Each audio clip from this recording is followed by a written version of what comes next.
We are used to measuring evil in victims, in years spent by the killer in a cell, or in the thickness of his psychological dossier.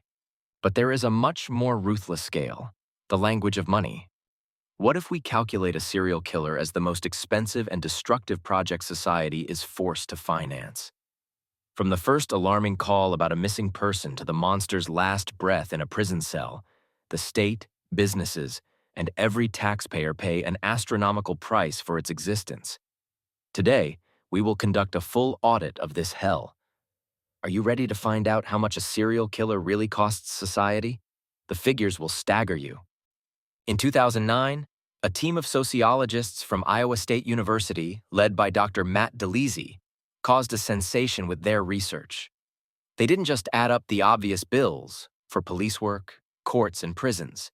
For the first time, they attempted to measure all the costs of a single murder to U.S. society, using the comprehensive methodology of social cost of crime.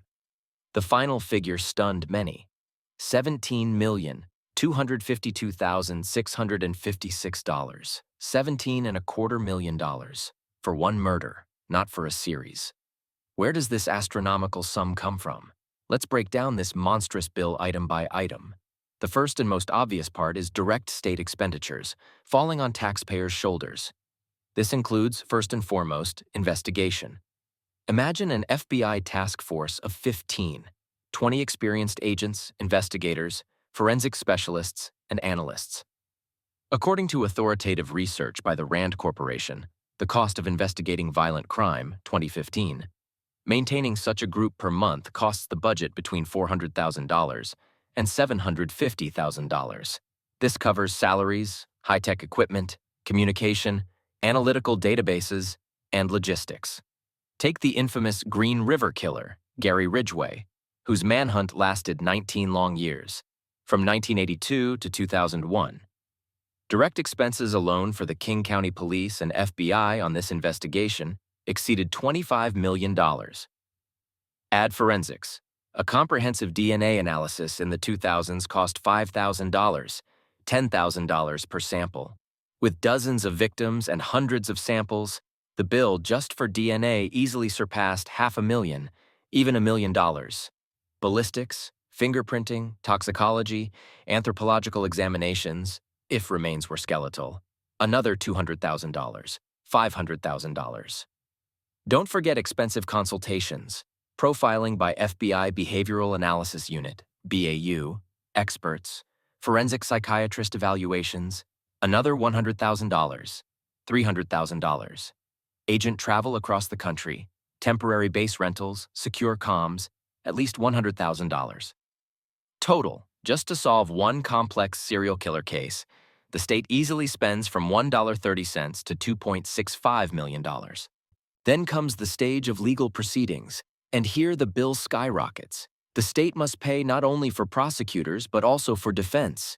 Even the most heinous maniac is guaranteed the right to an attorney. In high-profile, drawn-out trials, legal team fees on each side can reach $1 million or more. Recall Ted Bundy. His legal saga lasted 6 years, going through 3 separate high-profile trials in different states.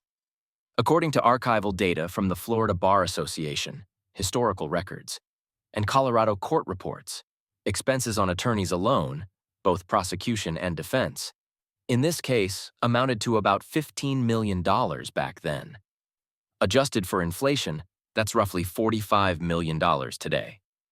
Add the cost of repeated expensive psychiatric evaluations for the court, forensic specialists, another $200,000, $500,000. Organizing security for such a trial is a separate expense. Enhanced courtroom security, special transport for the high-risk defendant, possibly renting specially equipped facilities, easily adds another $500,000 or more. Total trying one high-profile serial killer can cost taxpayers from $1.70 to $3 million or more. The next act of the tragedy execution of the sentence. If the killer receives life imprisonment, and many serial maniacs do, the state assumes his upkeep until death. According to fresh data from the U.S. Bureau of Justice Statistics, BJS 2023, the annual cost of housing one inmate in a federal prison is $45,771. Considering the average lifespan of a convicted maniac in prison is about 40 years, the total sum for his stay behind bars reaches $1,830,840. Paradoxically, the death penalty often proves more expensive for taxpayers. Why? Due to the complex multi-tiered system of mandatory appeals and special procedures guaranteed by the Constitution. Research by the Urban Institute, The Cost of the Death Penalty in Maryland, 2008, showed that in Maryland, carrying out the death sentence for one inmate cost a staggering $3 million, compared to about $1 million for life imprisonment without parole. In California, according to a report by the California Commission on the Fair Administration of Justice, 2008, this sum was around $1.1 million. And this is without victim compensation. After Jeffrey Dahmer's conviction, the state of Wisconsin and insurance companies paid out a total of $18 million to the families of 11 victims through lawsuits. So punishment alone costs from $1.8 million, life, to $3+ million, execution, plus potential multi-million-dollar compensation. But the real financial hell begins outside police precincts and courtrooms. These are indirect economic costs, placing a heavy burden on businesses and ordinary citizens. The most powerful factor here is panic and radical changes in people's behavior. Take Los Angeles in 1985, terrorized by the Night Stalker, Richard Ramirez.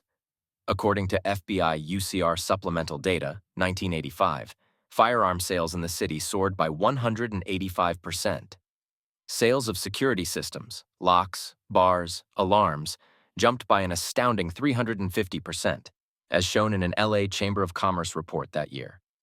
People were afraid to go out at night. Cinema and restaurant attendance fell by 30%, inflicting losses on the service sector estimated by University of Southern California economists at around $50 million in just 6 months of terror. In Seattle, during the hunt for Gary Ridgway, sales of personal defense items like pepper spray and alarm whistles surged by 500%. The next heavy expense item is falling real estate values. Solid research published in the Journal of Urban Economics, 2008, clearly showed, within a 1-mile radius of the capture site of a serial killer or locations linked to his crimes, the market value of housing drops by 10 to 15%. In neighborhoods where the killer actively hunted, like Dahmer's neighborhood in Milwaukee, this drop reached 22% according to Wisconsin Realtors Association data. Restoring trust and prices takes 5 to 10 years. For a major city like Milwaukee, the cumulative damage just from falling property values can exceed $100 million. Soaring insurance premiums are another blow to citizens' wallets. Data from the National Association of Insurance Commissioners, NAIC, shows a consistent trend. In cities where a serial killer operates or was caught, life insurance premiums in the risk zone increase by 15 to 25% for at least 2-3 years. Property insurance against theft or vandalism also jumps by 10 to 20%.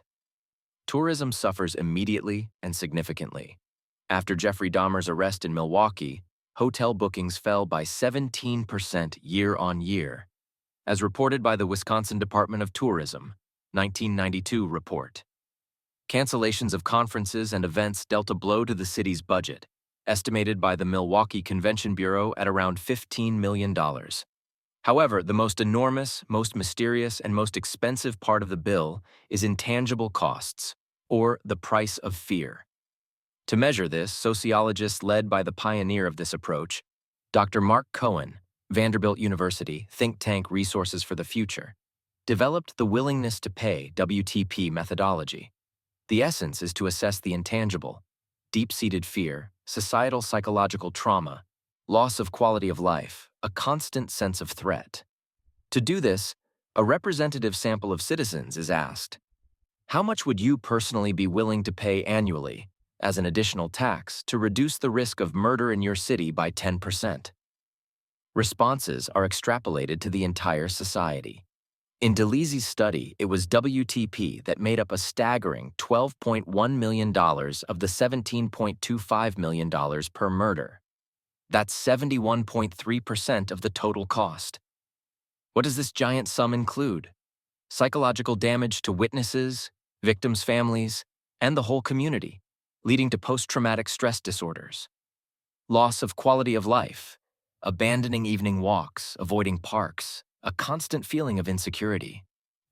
Now let's apply this formula to real titans of evil to understand the true scale of financial devastation.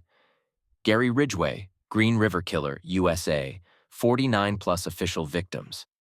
Per DeLisi's method, 49 murders asterisk, $17,252,656, equal sign $845,380,144. Without accounting for dozens of unsolved episodes, easily exceeding $1.4 billion. The 19-year investigation cost at least $25 million. The trial, thanks to a plea deal, was cheap, about $10 million. 20 years on death row until execution in 2023 cost roughly $1.2 million. Compensation to families, another $5+ million. Direct total, around $41 million. But this is just the tip of the iceberg.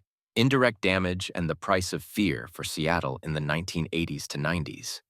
Panic, massive business losses, reduced tourism minimum $100 million.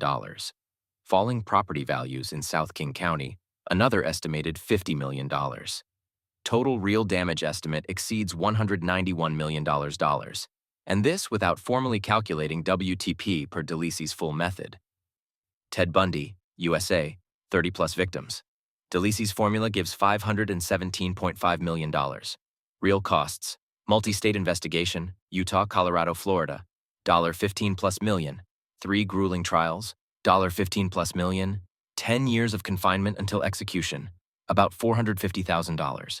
Direct total, approximately $30.5 million. Indirect damage and price of fear. The media hysteria of the 70s ADS was unprecedented. Campus panic colossal. An estimate of $50+ million is quite realistic. Andre Chikatilo, USSR, 53 official victims. Assessment is difficult due to the lack of WTP methodology and market prices. We focus on direct and indirect costs in Soviet rubles converted by purchasing power parity for 1990, approx. Investigation by USSR Prosecutor's Office Task Forces, 200+ people for 12 years, 7 million rubles. Brief trial in 1992, about 500,000 rubles. Execution pennies, no compensation. Total real damage estimate, $18.25, $31.25 million. For the Soviet economy, gigantic, unaffordable money. The figures are monstrous, but they are not absolute and spark debate. Dr. Mark Cohen, the father of the WTP methodology, considers DeLisi's figure of $17 million per murder inflated. His own calculations, published in the Journal of Quantitative Criminology, 2010, give a range of $9, $11 million. Why? Risk of double counting. WTP already implicitly includes some direct costs, like medical expenses for surviving victims or security enhancement costs. Traditional criminologists like James Allen Fox, Northeastern University, are generally skeptical of the subjectivity of WTP. They point out that the price of fear heavily depends on media hype. A murder in a quiet town costs society less in WTP than an identical one in New York. They propose focusing on tangible costs, estimating murder at $3, $5 million. Geography is a decisive factor. In the USA, $9, $17 million. In Western Europe, expensive prisons, compensation, $8, $15 million. In Japan, South Korea, efficient police, $5-10 million. In Global South countries, Mexico, Brazil, 50 cents, $2 million. In Russia, CIS, roughly $1, $3 million. Cheap law enforcement, but potentially high WTP in megacities. But the most cynical and darkest nuance of this economy is discounts on victims. Harvard Kennedy School research, The Cost of Marginalization, 2015, showed the murder of a white middle-class male in the U.S. costs the system 5 times more than the murder of a homeless person, sex worker, drug addict, or illegal migrant. Why? Media and public pressure over the disappearance of a respectable victim forces police to allocate more resources. Families of such victims are more active in aiding the investigation, have media access, hire private detectives, and more often win multi-million-dollar lawsuits. The cost of investigating a non-priority victim can be 40 to 60% lower. Fewer investigators, fewer examinations, less time. So, the bill is presented. The bill for evil, for fear, for systemic failures, for our collective indifference. A serial killer is not just a monster. It is a financial black hole, swallowing hundreds of millions, even billions of dollars of public resources. But these figures are not only the price of his deeds. This is a ruthless diagnosis for all of us. A diagnosis of a society that fails for years to catch a maniac due to bureaucracy, lack of funds, or bias against unimportant victims. $17,252,656 per murder. This figure is not just the cost of evil. It is a giant, blood-stained bill for our choices. For the choice not to catch the killer in time. For the choice to save on non-priority victims. For the choice to invest in the prison industrial complex instead of schools, hospitals, and programs to save those on the brink. The question is no longer, how much does a serial killer cost? The question is society ready to pay the necessary price to prevent them? The price not in prison concrete and execution bullets, but in justice, humanity, and decisive investment in preventing evil at its source. Our silence and inaction cost us the most. It's time to close this bloody account once and for all.